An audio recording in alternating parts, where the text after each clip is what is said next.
You've all been there. We've all been there. There are times when in the, merchant services sales world, we just have to do some cold calling, whether it's walking door to door and meeting with business owners that we've never met, never interacted with, never connected with. Maybe it's getting on that phone and making some of those 7-digit and 10-digit calls to places we've never actually talked to, never been to, and maybe could never get to because we're just going to call out and see what we can do. Today on Office Hours, we're going to take away the mystery of cold calling. Okay, we're not going to fix all the things because we're going to do this in about 15 minutes. We're going to give you the basics and things and ways that PayProtech PPT can support you in your cold calling endeavor, not in Denver, but you could do cold calling in Denver. It's the cold calling endeavor right here on Office Hours. And if this button works right and occasionally tech works right, I now have the two best trainers and relationship managers in the business. Well, okay, tied with all of the rest of our relationship managers. But the ones that are the best people on the screen, let's be honest, in the middle of the screen is Jenny Rickle from Glenwood Springs, Colorado. Jenny, how are things up there where you're a couple of thousand feet above us here in Indianapolis? It's fantastic, right? It's spring is around and I love the warm weather. I actually started running outside. The sun is shining. It's not completely dark out. And it just feels like Mm. really rejuvenating, right? So, really excited for the day. Absolutely. That's awesome. And Mike, right now we have several viewers on YouTube and we have two viewers right now. Congratulations, two on LinkedIn. We're streaming live to LinkedIn. So test for us to see how it works. We're doing that live today. One, it's go over to the LinkedIn world and make sure you follow the Paper Tech page. We've been posting a little bit more there. In fact, several posts today. You can share some things, including our posts that we're going to be in NEAA. But Mike, how's your LinkedIn game? Mine sucks and I'm trying to improve it. Are you a LinkedIn savant? I'm not. I could tell you several of them because they're always in my email in my inbox. I'm notified by them. So no, I'm not. But I'm excited to know that there's two people in LinkedIn watching, and I need to up my game. It's what we all do at Paprotech is we're trying to reach out and partner with more people. So it's a place we should all be doing better. So anyway, congrats, thanks Nate for getting us live there as well. Well, we're just testing and see how many things we can add to stuff and make it break. I do want to also I do appreciate I what I did because I put a comment over at LinkedIn and I don't see those over in my software. I do still see the comments over here, but in from YouTube. And Kevin Lashley said, "Hello, hand pink waving." Apparently, we don't have emojis in our comment system. Either that or Kevin, you are the weirdest commenter ever, and you just have pink hand waving. on, That could be. I'm not on sure which that YouTube, I is. can testify it is actually a pink hand waving thing, So hand yeah, pink waving. today I can't be because I always have the stream in front of me on my phone, but today I'm watching the LinkedIn stream. The other thing I find in with YouTube, our stream's about 10-second latency, a little less, about 30 seconds over there in the LinkedIn, at Yeah, least it's on my tough. stream, so a little further behind us. So we're going to tell you what happens in the future where we are going to be talking about cold calling. All right, first of all, Jenny, when you hear the word cold calling, what do you think? What's your first reaction about cold calling? That's a tricky one because automatically it's like telemarketing, right? And it's successful, but you got to have your sell and you got to have the knowledge and the tools, and that's what we're going to help out with. So it's not the most popular way, but it can absolutely help bring on new business to your portfolio. Yeah, and Mike, when you are talking to new partners, which you often do, and you often talk to newbies that you're Definitely. training that are new to our industry and new to maybe not sales, but sometimes sales, but what do you encourage them to do and think about when it comes to cold calling? And what have you learned about cold calling in the last decade here working at Paprotech? You know, one of the things I've learned that I like the most probably is number one, if you don't like cold calling and the idea of it scares you or it's just not comfortable for you, do some pre-planning. So it's not really totally cold calling. Then maybe you find 20 merchants for tomorrow, 20 targets. So you're not exactly getting out of your car at the shopping center and going door to door. You're going to plan these 20 and you're going to learn something about each of those businesses so that when you go in, you can strike up a bit of a conversation, try to make a connection with that merchant. And you don't have to dive immediately for, hey, I'm Mike from credit card processing. You don't have to do that. So if you're more comfortable just having a brief conversation with them, get some information. That's one of my favorite things to do is create some sort of a connection. People All right. love to talk about things that, are about themselves. We can all testify to that. And this is the testament of the fact that we do not talk about what we're going to talk about ahead of time. These are natural conversations that we're just coming. But I did prepare some slides and a few tips for us. And my first tip was preparation is paramount. You need to plan ahead. You need to do some research. You need to create a plan. Whether you're doing cold calling where you're actually doing it on the phone and you're picking up a number and you're dialing through a list. And, the other thing I'm going to say, and I should preface this, guys, before, first of all, when it comes to cold calling, follow the rules. And if you're doing it on the phone, we're not going through all the laws and legalities and all the things. There are rules to cold calling. There are not rules for you going in and trying to introduce. Well, there are, but going door to door in this type of cold calling, that is a different type of rule. So, but back to my first step. Preparation is paramount. understand the merchant's industry. Different businesses have different payment processing needs, different things they need. And you need to understand just a little bit behind who you're talking to. And I don't think we do enough prep. And if you just do, even if you're going out, like Mike said, I like the idea. I'm going to go out to this area. Go to Google Maps and just find the businesses really quick and quickly. Spend 2 minutes. If you spend 20 minutes, like 2 minutes per business ahead of time, whether you're calling them physically, in person, or you're calling them on the phone, the little bit of prep and things that you can find out. I mean, the ideal is how they process and you know a little something about them. But if you're going cold calling around restaurants, you're most likely you can get to their website and find out what POS they're using, because you're going to find out how they're doing online ordering. There's all kinds of things you can find out, and it takes 2 minutes, and it's just a little bit of work. I think, Jenny, a lot of times when people are doing our cold calling, they don't do this step, that first step. Are there things that you hear from our partners specifically that they like to know about a merchant before they talk to the merchant when it's a first cold call? I think one of the big things that I hear is their entire setup of where the register is, where the card reader is, and what needs to occur. Something that I also like to help is think about the main structure of an account is equipment and pricing. So be prepared on, do they need something small and mobile, something on the countertop, or do they need something more sleek so you can go right into and have that knowledge with you? And then pricing, right? Maybe take a look and see if they're already doing some type of cash discount or surcharging, and let them know that if not, we can eliminate their processing fees, or hey, we have that program and this is how we do it with the dual pricing. So be prepared with equipment and pricing, and you'll be ahead of the game on that for sure. And again, I think that kind of ties a little bit into my next slide.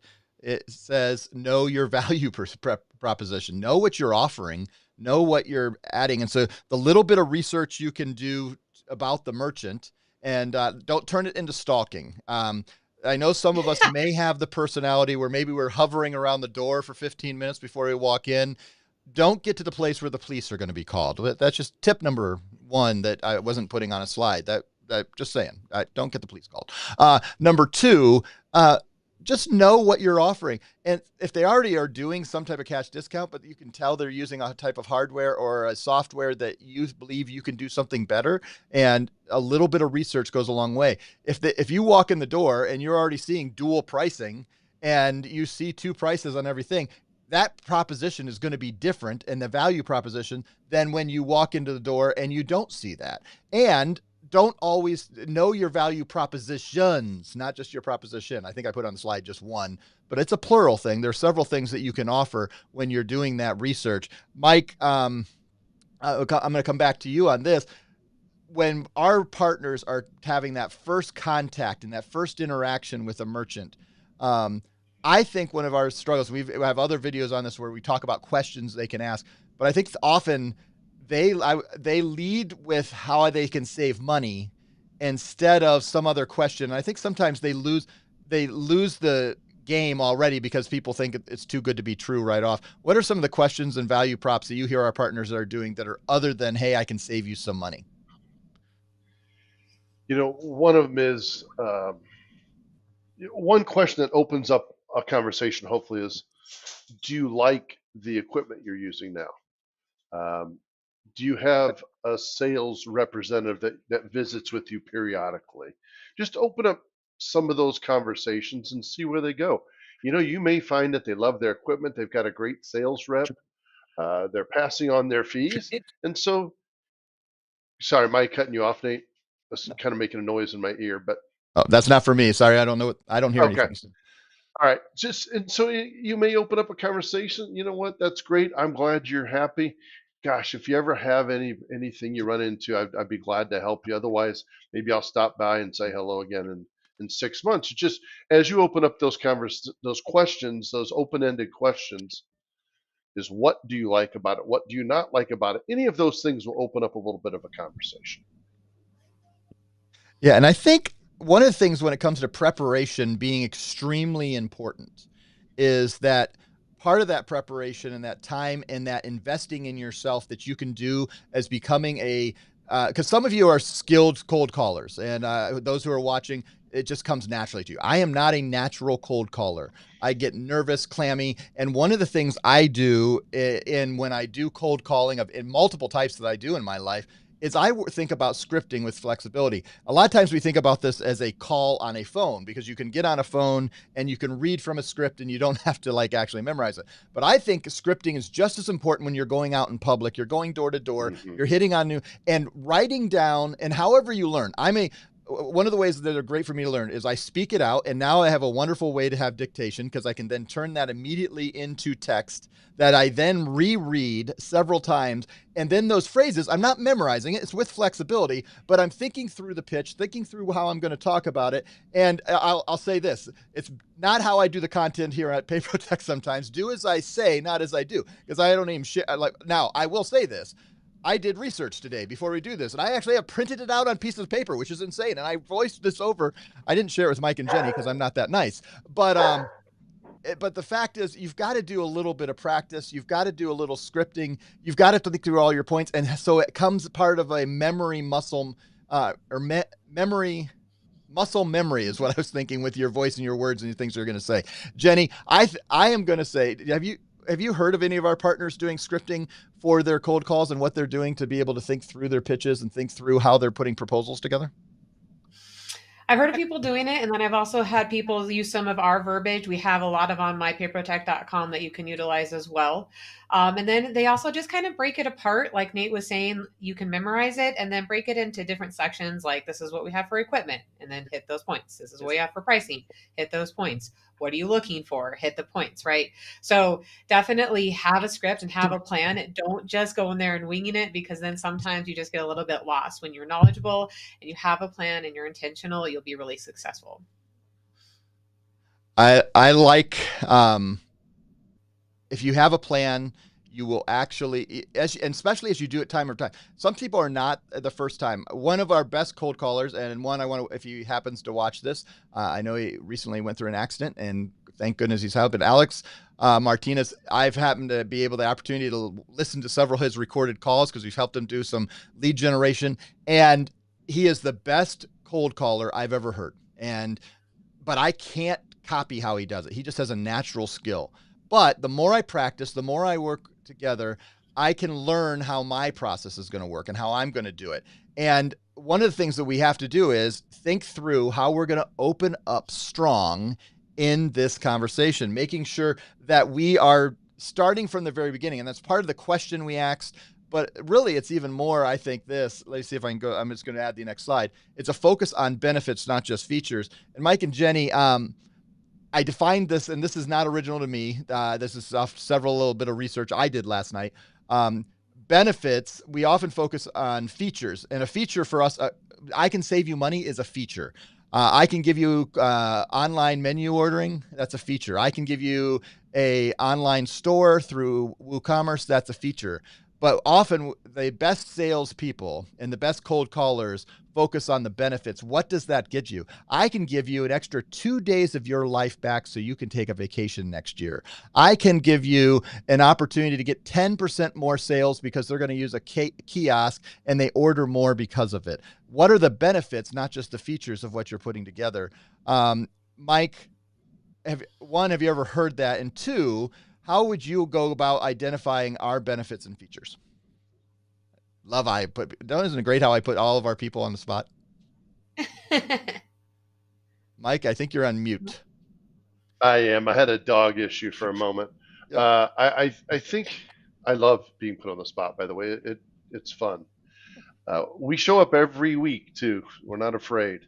Um, gosh, differentiations, whether it's us as a company or whether it's our sales partners, really for me is always about relationship. And I try to explain this to people when they join us, when we're first meeting people that are new to the company, and they now know their recruiter, and they've received a welcome email from Danny, and they've received an email from one of the trainers. I said, of the 8 to 10 people that might be someone you answer on the phone, you already know 3 of them now and have your direct number. That's how we work. It is our formula. And so to me, that is our value. That makes us different than anybody else that offers, whether it's people that offer the same schedule A or offer this or that or whatever it is. we'll always have that little bit of difference. In addition to the fact that our bonuses and our Schedule A and all these different things are very competitive. So that I feel is the truth. And I think as we look at people that are on this call, most of us have spoken to these people multiple times in the time they've been with us, whether it's a year plus for Robert, or God knows how many for Kevin Lashley, Keith, Jordan. I mean, all these people are people we know and we've all spoken to one on one. So that, sorry, I get excited about this stuff. So I go on, but that's our biggest difference we can offer. Well, and I think one of the things that I was thinking last night and Jenny, see if you agree with this, that when you go to mypapertech.com, and we encourage you to do that all the time, and we're going to be improving that even more this year. I've got some great ideas that I'm going to hopefully get done, hopefully in the second quarter.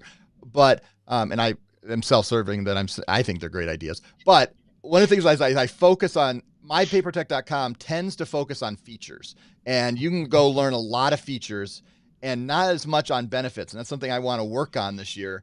But I think our people can specifically, Jenny, can derive what the benefits are. They can go and see all the features. And then as Kevin, I just saw Kevin put up here, the best sales guys, let me put it up here on the best sales people Kevin knows are the best storytellers, and really putting benefits out there. That's how you're telling and weaving that story. And in the story brand feature, which if anybody's been around here for a long time, it's something I've been trained in, and it's a whole framework of marketing called story brand. And the key part of that is that the hero of the story is not the person walking in and starting the cold call. The hero of the story is the customer you're selling to and weaving that story. But Jenny, back to my question, as I weave that story around, how can our partners look at all the features that are available at MyPaperTech and then turn them into benefits? Any tips for that? Well, and it's kind of echoing what you were saying. It's not, I'm going to save you money, but let me show you how you'll have more money to put towards your business, right? Or let me show you how I can save you time with these features. So take a look at the features that we offer and really help add to the story of how that really will help a business. Because honestly, at the end of the day, a business wants a credit card machine just to work and to help save them time and not cause any issues or stress, right? So that's what we're here to do. We're here to provide solutions that are helpful, reliable, and provide the support that they need. So really take a look and add on to the stories of, okay, we offer dual pricing to save money. This will give them their opportunities here for time and more in their bank account. We offer solutions where they don't have to go ahead and do all the reporting, and that'll save them a lot of time as well, and things like that. So add on to that. All right, as we move on to our next steps, and we're going to get through this, it's going to be a little longer than some of our others, but this we've already kind of covered, and I think Mike was the first one. But ask engaging questions. And more importantly, be an active listener and listen actively. Those two things, when you do that, you set yourself apart in the sales. I get sold 15 times a week on different, and they're selling me on different things. Here's a new software. Here's a new service. I'm a new agency. All these people trying to sell. And what's so interesting is they want to talk, and I'm the worst at it. Jenny, I think I was telling you, or I can't remember who it was. I've been using these read.ai facts on our meetings, and they come back to me, and it tells me what percentage of the meeting I was talking. And I'm like, oh, why is that at 82%? Stop, Nate, stop. But I have to remind myself, I need to stop talking right now. Jenny, I think you're more naturally an empath and naturally listen, but how can you help our partners think through how they're going to ask questions and be an active listener? What are some tips that you might be able to give them? Well, like back to the storytelling, really know that the customer, they're the hero. So listen to their story. They're going to tell you about their business. They might even tell you how they started their business. They might tell you about another business that they had or where they want to go. Really tune in into their story and what they want, and you'll be really successful. Everybody loves to be heard, right? So right away, you're creating that connection where they're going to think about you when they have solutions, because there's going to be competition. You make that connection, listen to them, make sure you understand how their business is ran so you can make the support and the features that they need, and then you'll really be able to seal the deal and make them a happy customer. And Mike, I think you're one of the best people. You know the stories behind our partners so much better than I do, because often I get on the meeting and it's about how I get to the next meeting and not be 5 minutes late. And You have a wonderful way of learning what's going on in their lives and their stories. But the other part of that is doing that in a natural way, but then navigating it right back to the process of being able to introduce them to the product you're selling. In this case, our merchant services, our point of sale systems. Are there any tips you give, Mike, to being an active listener and asking the questions that help you engage in their lives instead of asking them to learn about you? Man, that is a great question, because it's very easy to slide back the other way. As I said, people like to talk about themselves, and that includes us. Maybe some of us more than others. Um, but I think listening for a potential cue. Um, did they get called away during your meeting? Everything okay? Oh yeah, my wife's got all three kids here, and oh, how old are your kids? Little things like that, and then to try and put that in your memory bank, like you said, and use it going forward. And it's also there can be a cue a little bit later to share something about your own life, and so it certainly causes you to make friends in some cases, if nothing else, to at least open up a little bit of common connection between you and the partner, no different than the partner would do with the merchant. I'm sure there's plenty of partners out there that can describe friendships they've gained through their merchants, or their merchants' friends, merchants' contacts. So it's fun. To me, it's just an enjoyable thing. And thanks. I appreciate your kind words. So. And I think one of the things as we go into our last 2 points here today, when we're in a natural conversation, handling objections gracefully is a lot easier to do. And actually, let me get up here and take Kevin's. I just realized it's been up here this whole time. Let's get Kevin. I appreciate your comment, but I forgot to take it off.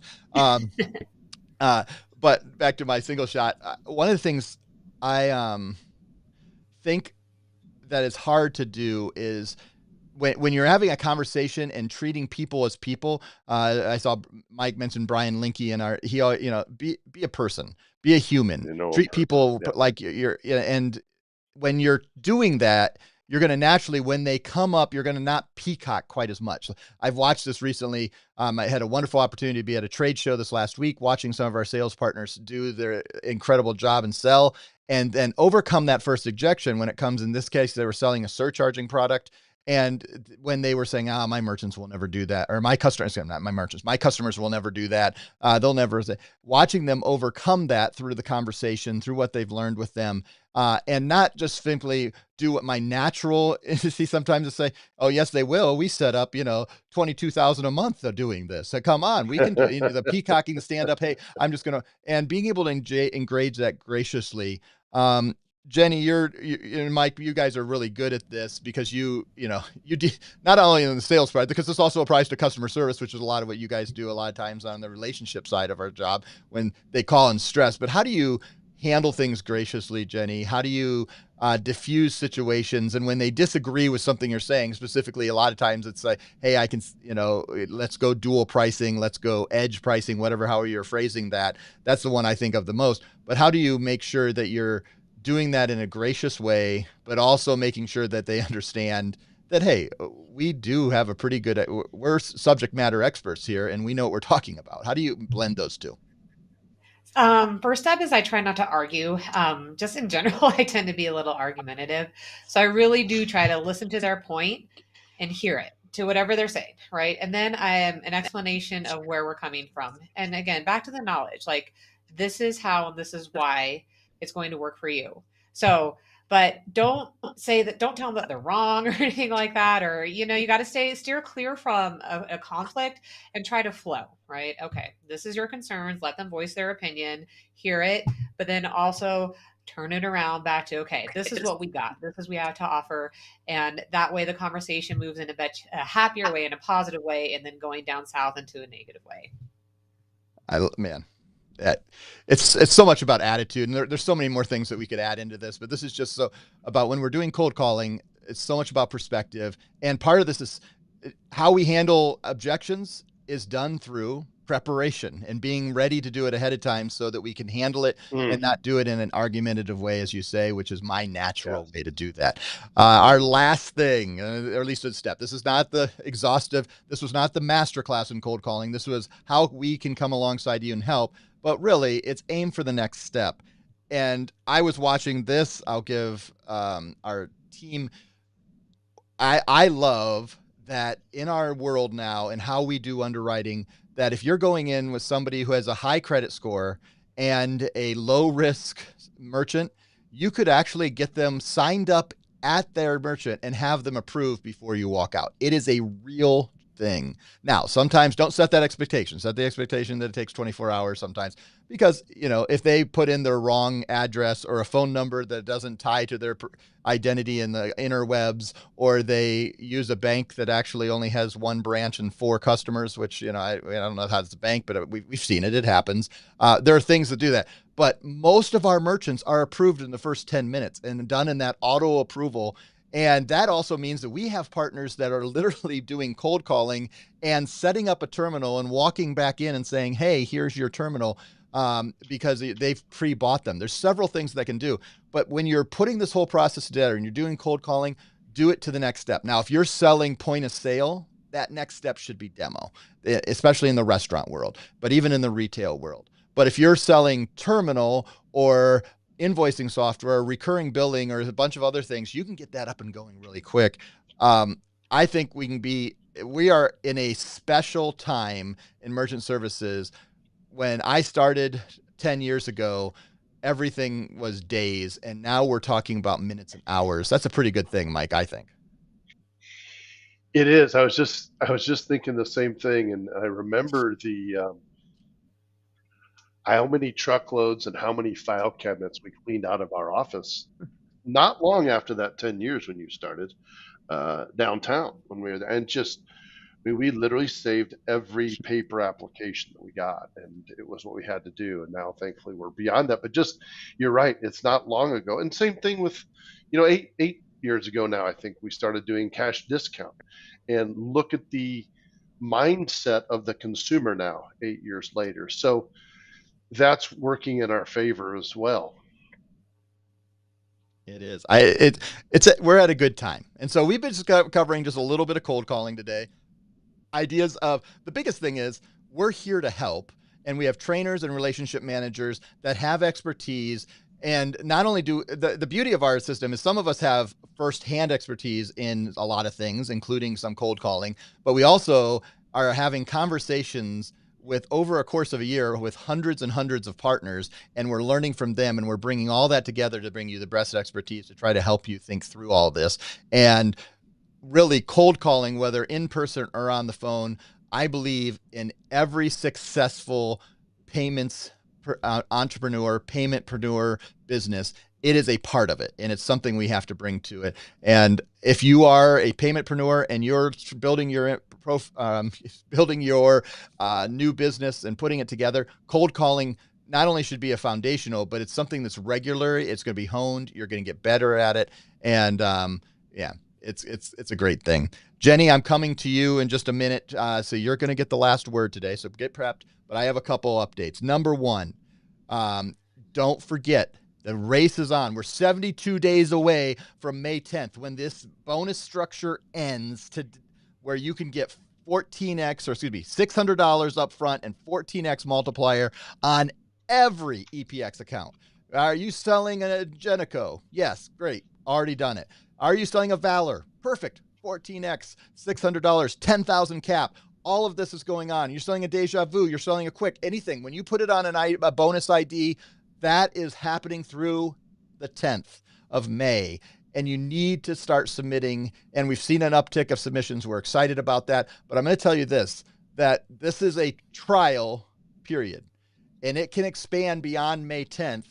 But it only does that if we see people are using it, and it's the carrot that's helping you submit more business. So if you're saying, man, I'm thinking about it, but the faster, sooner. Second, I'm announcing this now. I think an email may have gone out. I haven't looked at my emails, but it's going out here at noon tomorrow. We have 2 more lives this week. We have one at 1:30 where we get to meet Tim McCaffrey as a POS pro. And then noon tomorrow, there is a special Mystery Live with myself and Danny Shard. You want to join us? It's right here on YouTube. It's also going to be on LinkedIn. You could watch either place. Hey, or you go watch both. Hey, turn them both on. We'll take the views. It'll be good for our system. If you want to, watch them multiple times, we don't mind.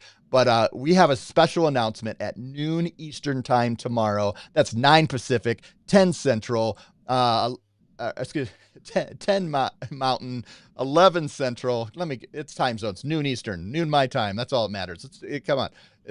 No, I'm kidding. We're on all time zones. We're here for you. And then lastly, that last announcement, that's if you're watching this sometime in the February or March area, we have St. Patrick's Day in New York City. We're doing a meetup there.